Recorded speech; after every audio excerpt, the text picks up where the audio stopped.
everybody, and welcome to the channel, Bob Sales, this time's next year. Whenever candlelights flicker, where the air is deathly still, that is the time when ghosts are present, practicing their terror with ghoulish delight.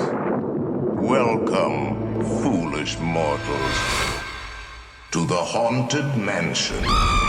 So in today's episode, we're going to be talking all things Haunted Mansion. Located in the heart of New Orleans Square, which is not actually a square by the way, the Haunted Mansion at Disneyland has been thrilling mortals from all over the world since 1969. The inside of the ride itself features a slow-moving dune buggy ride system, a number of special effects and some secret surprises that make it a truly unique experience. In fact, every year fans look forward to the Haunted Mansion as a holiday mansion, a layover that allows a nightmare before Christmas to take over the Disneyland ride. Then of course every winter, classic Haunted Mansion lovers look forward to the return of its iconic and beloved ride. It's like getting two rides in one spot. The Haunted Mansion is actually an original ride and did not come from a movie. It was actually in Walt's plans before he'd even created his first park. But there have been several movies and specials that were inspired by the ride itself. The most recent film to come out is in 2023 and it's based on the Haunted Mansion at Disneyland. It stars Jamie Lee Curtis, Owen Wilson, Danny DeVito and Jared Leto. Now this film is already out, but it will be released on Disney Plus the 4th of October in the UK. There was also the Muppets Haunted Mansion in 2021, a comedy special, and there was also the Haunted Mansion movie starring Eddie Murphy in 2003. The idea of the haunted attraction at Disneyland was first thought of in the 1950s. When Walt was first making the plans for Disneyland, he actually had an old house on the hill that was to sit off Main Street. He then discussed the idea of the Ghost House with Imagineer Ken Anderson and artist Harper Grove. Ken Anderson is actually credited with a lot of work on the house, and Harper Grove actually made the first concept art. Instead of the ride we all know as today, the attraction was actually planned to be a walk-through, walk-in ride. The walk-through would actually consist of maids and butlers acting as guides and leading guests to the experience. This would be while revealing the story behind the mansion involving a sea captain and his bride. It was later decided to be made a ride. Now there was a lot of people that worked on the Haunted Mansion, as you can imagine. The two of the Haunted Mansion's main designers, Mark Davis and Claude Coates. Both of these artists actually had different ideas of whether the Haunted Mansion should be fun or scary. And I should also mention both had done previous work on Disney animated films. So the first half of the ride became the more scary, waiting sort of part, and the second was the fun and dancing, singing graveyard. It was actually architect and animator Xavier and Ticio that combined each of their ideas to make it work well for the visitors. Also, with a ride like this, it has to have its own score. So Buddy Barker composed the music for the theme song, Grim Grinning Ghost. Ticio wrote the lyrics, and Xavier, who was one of the best Mickey Mouse animators by the way, actually made a song for Pirates of the Caribbean and went on to do the Haunted Mansion and then went on to do loads more after that. So as I mentioned before, the first sketch of the Haunted Mansion showed it as an old rundown house, matching a New Orleans theme at the Disneyland area. The problem was Walt wanted the actual outside of the building to still look maintained to match the rest of the park. So Anderson went on to use inspiration from a Victorian house in Baltimore. I think the exact term Walt used is, "We'll take care of the outside, the ghosts can take care of the inside." After construction of the Haunted Mansion's exterior finished in 1963, the attraction actually sat unused while the 1964-1965 New York World's Fair actually took place. And it also sat there while Pirates of the Caribbean was being built. Sadly, Walt did actually die before the making and completion of the house. After Walt's death in 1966, Imagineers went back to deciding what to do with the Haunted Mansion, the empty shell. Some of the Imagineers on the project included Rolly Crump and Yale Gracie. They was actually both found at the World's Fair at Disney parks. Now Rolly Crump I would say was more famous for making putting the scary into the mansion. Gracie was responsible for creating a large amount of the mansion's special effects, including giving a see-through effect to the Hatbox Ghost. The official opening of Disney's Haunted Mansion finally happened on August 9th, 1969. That was 20 years before I was born. People absolutely loved the Haunted Mansion, and soon enough plans for a Haunted Mansion at Disney World were in the works for a second. In fact, they actually preempted this, so on the first mansion they actually built two of everything to know this mansion wouldn't sit empty after being built. Now when guests enter the mansion, they actually travel to a chamber that has no windows and no doors. The room has portraits of some of the mansion's inhabitants in their mortal states. But as the ceiling stretches up, the portraits reveal the cause of death for most of the ghosts. In one case actually showing the bride in the attic the death of her husband, showing what's to come. You may also be surprised to know that the actual haunted mansion at Disneyland doesn't actually have much inside it at all. In fact, the ride building you're actually in is outside of the park on the other side of Disneyland railroad tracks. So it's not in the house you're actually excited to be in. The popular stretching room is actually a giant elevator that takes guests down to a lower floor. People exit the elevator and walk down to a portrait lined hallway to the actual ride vehicles called the Doom Buggy. So the ghost host and the sound effects actually muffle the sound of the elevator and distract you from the sensation that you're actually going down. Did you know you're actually walking under the train tracks to get to the ride building? So I think you'll agree that the stretching room is actually really useful. It actually serves as a cue distraction while building up anxiety in the ride guests. In fact, this is also the reason that Disneyland's Pirates of the Caribbean actually has 2 hills, and the Indiana Jones adventure has long tunnels and caves leading to the boarding area. They take you under the train tracks to the actual ride buildings. Again, this is outside the park boundaries. You will then go to the seance room and then onto the Killer Bride's attic, and then finally end up at the graveyard scene. So let's talk a little bit about key ghosts. So we'll start with Madame Leota. Rap on a table. It's time to respond. Send us a message from somewhere beyond.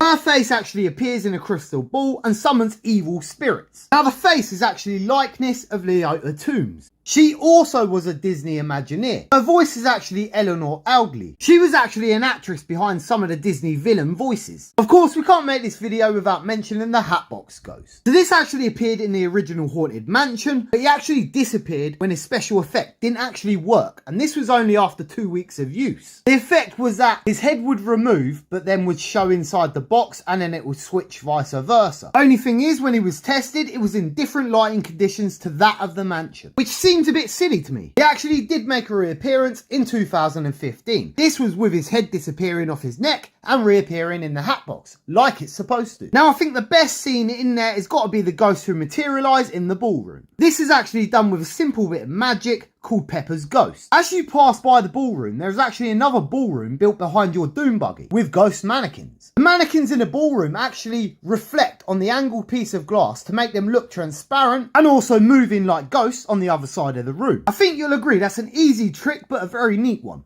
One of the other tricks they use is actually the portraits on the wall. You'll also see 2 busts who seem to be staring straight at you. Their faces are actually inverses, setting them up against the black light. Background makes it appear as the busts are facing forwards. Because they're inverse, no matter where you move, the illusion is that the bust appears to follow you and stare at you wherever you move. These was actually put in the house after Walt walked past them in one of the art rooms and felt they were following him. This was one of Rowley's creations. And I think last but not least, we have to mention the Killer Bride. Constance Hatchaway is the attic bride. Now there's definitely multiple versions of the story behind the bride. Far from a blushing bride, adorned with pearls for 1 string for each of her marriages, leaving behind Constance a widow time and time again. The zombie bride also meets you in the attic, surrounded by memories of her past 5 marriages, and reciting her haunting vows with an axe that appears to be in her hand. Once again, she's actually featured in the portraits with her dearly departed grooms, all with missing heads. She became engaged to a young farming heir named Ambrose Harper. Not long into their marriage, the teenage Constance murdered Ambrose with a hatchet via decapitation. Being Harper's wife, she inherited much of his estate while also keeping his severed head in a hat box as a souvenir. There is also the 3 hitchhiking ghosts, Ezra Bean, Professor Phineas Plump and Gus. They are always looking for a way out the mansion. Ezra is the tallest of the hitchhiking trio and lived his life as a vagabond. Some would consider him to be the leader of the 3. In his corruptible mortal state, Phineas Plump travelled the country hawking snake oil at train depots. He actually crossed over to the spirit realm while experimenting with a new miracle concoction, and he still keeps his trusty carpet bag by his side. Now poor Gus served most of his time for a crime he did not commit. Encountering this pint-sized phantom, it is easy to tell he is no criminal mastermind. In fact, he's always known for looking on the bright side of life, even in the afterlife. So that's been a quick version of the story of the Haunted Mansion. I could have actually went on for that for another hour yet. So that's been the story. Let's get into the drop. They've just announced the drop itself, and I must say it's a bit of a disappointment.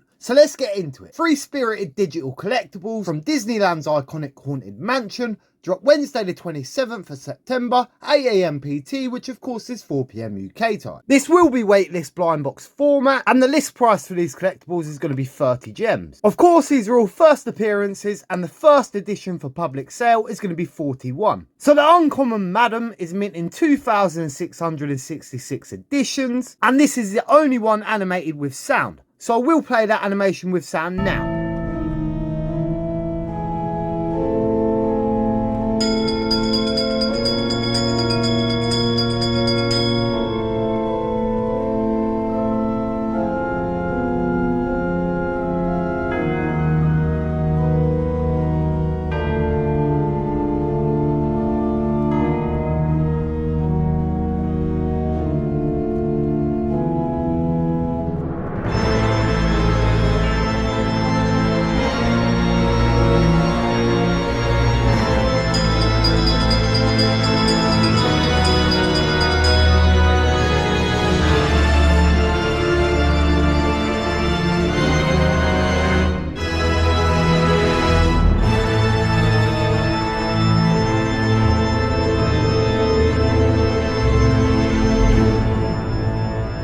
The rare variation is going to be the Haunted Mansion plaque, and I must say that's a bit of a shocker. 1,969 editions, which I think ended up being the opening date. The next variation is going to be the bat, and this is mint in 969 editions. So one of the things I didn't cover in that video, which I do actually remember from some of the research, is the bat was actually meant to be the main character for the building for the haunted house itself. But this was later changed, as a lot of them just sort of faded into the background. There's even a bat on the entrance, and that was supposed to be the icon itself. Now there is actually an airdrop attached to this, which I didn't first notice. So there's actually a Haunted Mansion poster airdrop with this one. Purchase any one of the Disneyland Haunted Mansion attraction props via blind box and receive one poster on the 16th of October. One airdrop poster per user. So for me, I'm going to say the Uncommon is definitely the best one. Now I do like the price if it includes the airdrop, I must say, but without the airdrop, the rest of these rarities would have been an absolute flop. There was so many options you could have chose from the haunted house,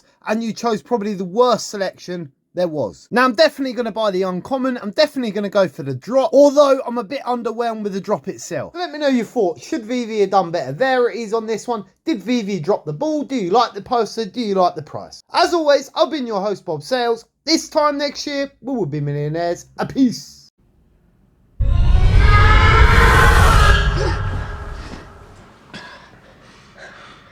Did you hear that? Nope. What?